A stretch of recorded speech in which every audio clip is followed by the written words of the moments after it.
ఈ కథ Lenin cinema,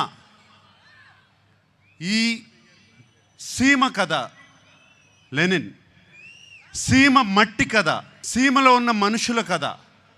సింపుల్గా చెప్పాలంటే సీమలో జరుగుతున్న మహాభారతం, అటువంటి కథ ఇది.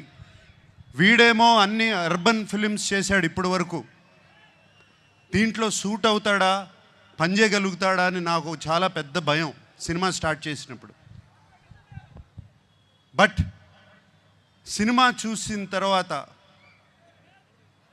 నేను కాదు అందరూ ఆశ్చర్యపోయారు. అఖిల్ లెనిన్ అయిపోయాడు, లెనిన్ క్యారెక్టర్లో వెళ్ళిపోయాడు. మీరు సినిమా చూసిన తర్వాత లెనిన్ స్నేహాన్ని ప్రేమిస్తారు,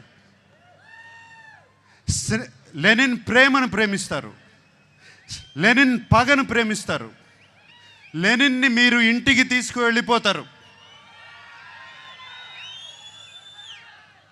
మా అందరికీ సంతోషం అదే.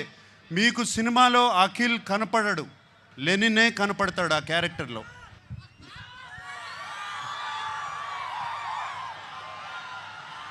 మనందరికీ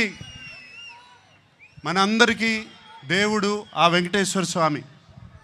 నాన్నగారు ఎప్పుడూ అంటూ ఉంటారు, ఆయనకి దేవుడు మాత్రం ప్రేక్షక దేవుళ్ళు అని. సో ఈ ప్రేక్షక దేవుళ్ళకి చెప్తున్నాను, ఇవాళ జూలై 10th వస్తున్నాం.